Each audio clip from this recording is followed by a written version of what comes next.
Hey class! Today, I will be teaching you about big O notation and why you should care about it. Oftentimes in computer science, we want to know how good. How good is my data structure? How good is my algorithm? This question can be vague because there are lots of ways to define good. So one aspect of goodness we are often interested in is, how does my program scale? And we are generally interested in two aspects of the program. One is time complexity, which asks, how does the time scale? The other is space complexity, which asks, how does the memory usage scale? One of the most commonly used tools that we do these analyses with is big O notation. Big O notation deals with the asymptotic behavior of functions. What that means is that we don't really care about the function behavior for small inputs. What we are more interested in is the function behavior as the input size goes to infinity.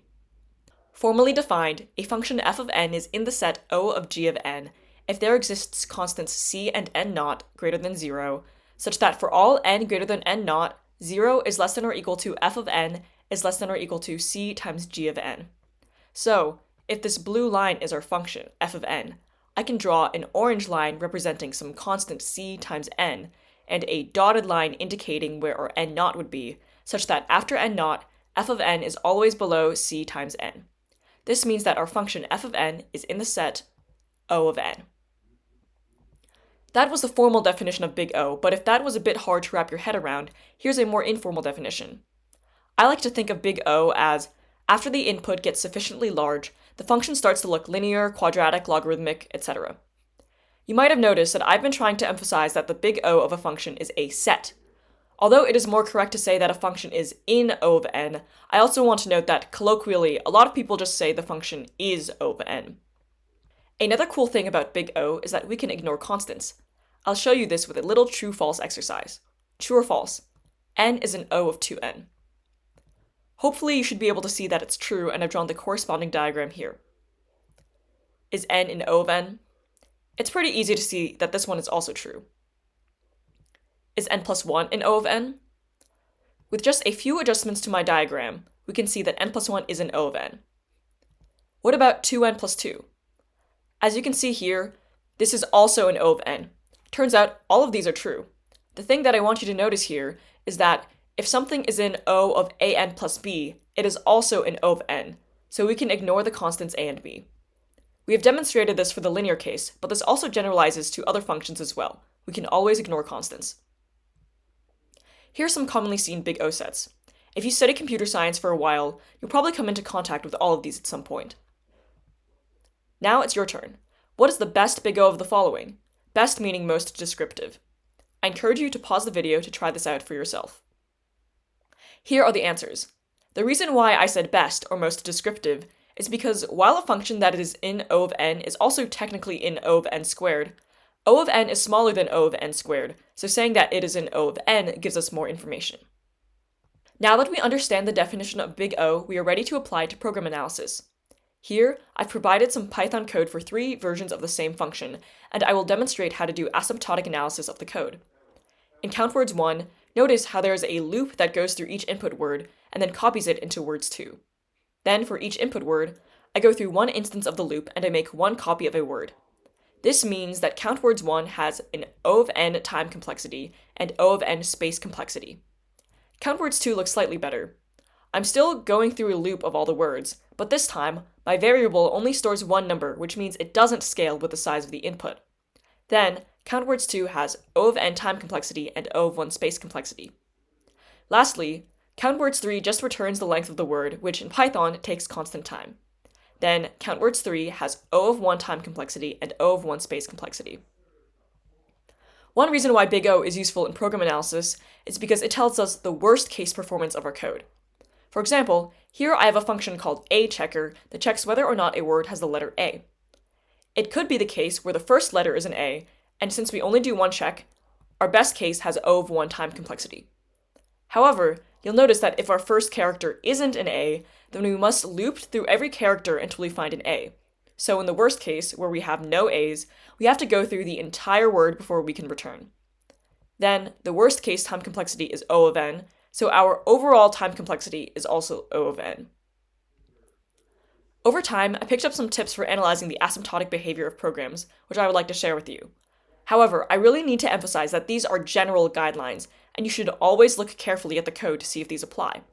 With that being said, here are my tips for time complexity. Each loop generally multiplies time complexity by a factor of n.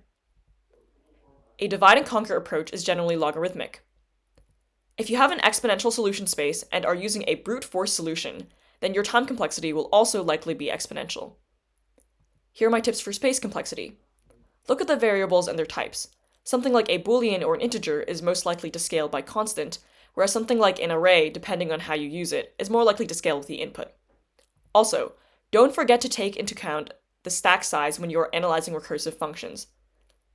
These guidelines have generally been helpful to me, but again, these are just general guidelines and there are many specific instances where they don't apply. So, exercise caution when using them.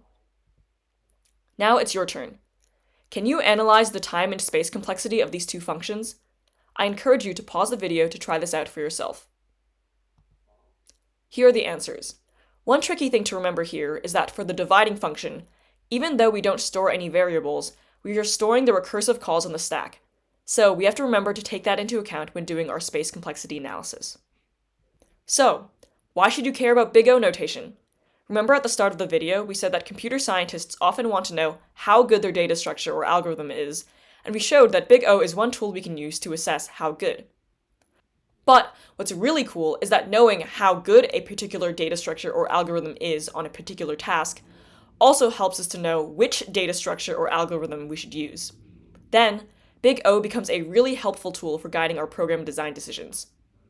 In fact, if you ever find yourself doing a lot of programming, you will almost definitely run into situations where your code is taking too long or you're using up too much memory. Here, asymptotic analysis with big O can really help you to design more efficient code. Lastly, if you're interested in being a software engineer, chances are you will be asked about time complexity and space complexity in a job interview. Plot twist, when do we not care about big O? We don't care about big O when we have small inputs, because big O looks at asymptotic behavior and ignores constants, but for small inputs, we don't care about asymptotic behavior, and constants actually become quite important. We don't care about big O when our developer environment, such as the software and hardware we are using, has a large impact on our runtime that isn't taken into account by big O. Remember how big O tells us the worst case performance of a program? Sometimes, practically speaking, the worst case almost never occurs. For example, we might have an algorithm with some randomness to it, where the worst case runtime is awful, but the probability of that happening is so low that we can basically ignore it. In that case, big O is not very useful. Sometimes making the most optimal program can sacrifice other important features such as readability. It's up to the developers to decide what is most important to them, and efficiency may not be a priority. The last thing I want to note is that big O is just one form of asymptotic analysis. There are other types of analysis such as little o, big theta, little omega, and big omega, but that's too much to cover in one video. If you're interested, let me know and I can make a follow-up video covering these topics in detail. Let's summarize what we've learned today. We learned the formal definition for big O, which is that a function f of n is in the set O of g of n if there exists constants c and n naught greater than 0, such that for all n greater than n naught, 0 is less than or equal to f of n is less than or equal to c times g of n. We also learned that an informal way to think about asymptotic behavior is that after the input gets sufficiently large, the function starts to look linear, quadratic, logarithmic, etc. One of the useful features of big O is that it ignores constants. We have some general guidelines for determining the time complexity and space complexity of programs, but we should still be cautious when applying them. We learned that we should care about big O because it can inform us what data structures or algorithms we should use, and it is a helpful tool for software development, and it often comes up in job interviews. Lastly, we learned that we don't care about big O when we have a small input, when the developer environment matters a lot, or when it is not practical. Thank you so much for watching, and please, feel free to comment any topics you would like me to cover next, or any feedback for how I can improve my videos. As always, this is your CS Professor of Fun.